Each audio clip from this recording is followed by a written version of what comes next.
Good morning, fellow Toastmasters. Good morning. Hope you are having a great day after this weekend of snow.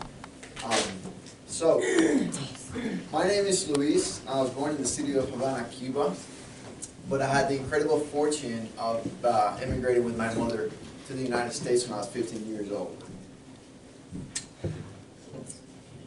Not everybody gets the opportunity to come to a country where they have the freedoms that we enjoy here today.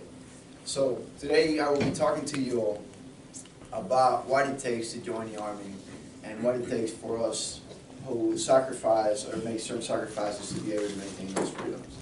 Calvin Coolidge once said that nothing in the world can take the place of persistence. Persistence and determination alone are omnipotent. And I was lucky enough to find out early in my life that that was actually true. So I first tried joining the Army in 2001, right after the 9/11 attacks. I figured that it would be a fairly easy thing to do, since after all it was the Army, and they take anybody, right? Well, that turned out to be wrong. I showed up one early morning, talked to my recruiter at the recruiter's office, and I said, what do I need to do to join the Army? Took one quick look at me and said, have you graduated high school?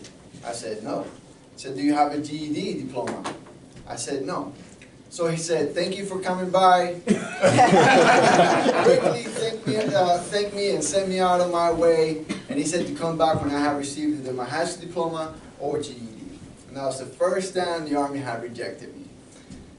Right after that, I went out, purchased a book, did the homework, and was able to receive my GED a few months after. All right. Super happy, come back to the recruiter's office and said, I got my GED. Now what? And he says, looks at me quickly and says, now are you a resident or a citizen of the United States? And I only ask because you have a slight accent. So I looked at him and I said, okay. I said, no, I'm not a resident or a citizen. So he said, okay, thank you for coming by. Please come back when you have become a resident or a citizen of the United States. So, luckily I had been in the process of becoming a resident of the United States.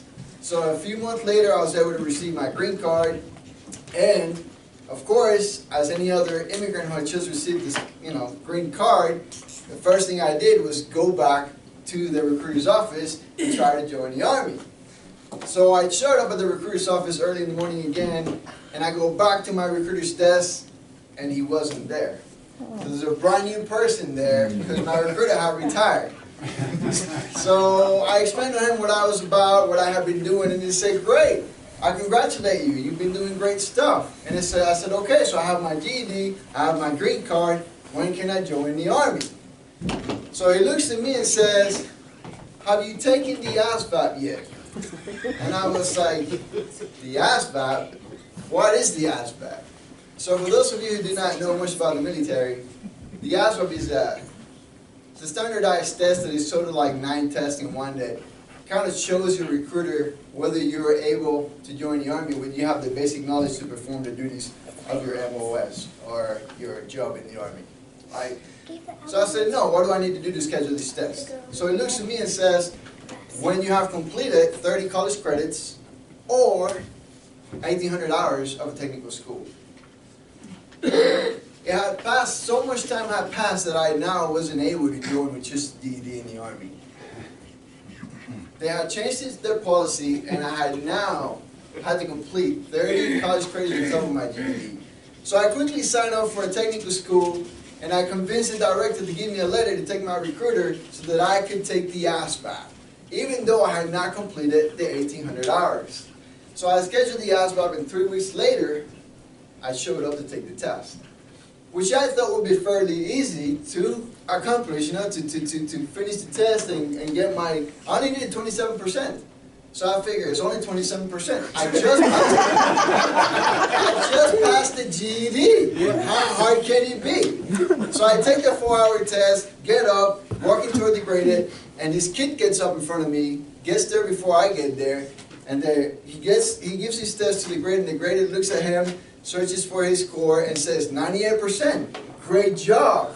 outstanding. Please come over here. We'll talk to you about what job you can get.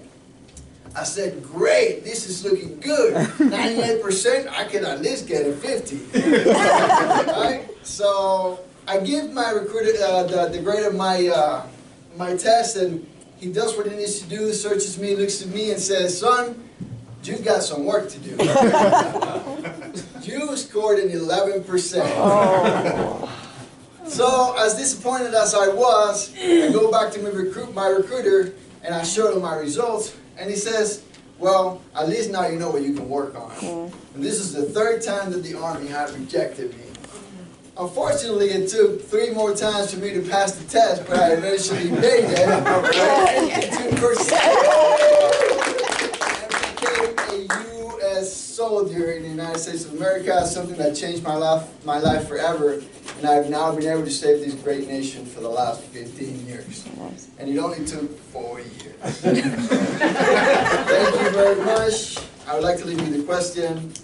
If you have nothing you are willing to persist and to give 4 to 5 years of your life for, I challenge you to continue to live. Thank you. All right.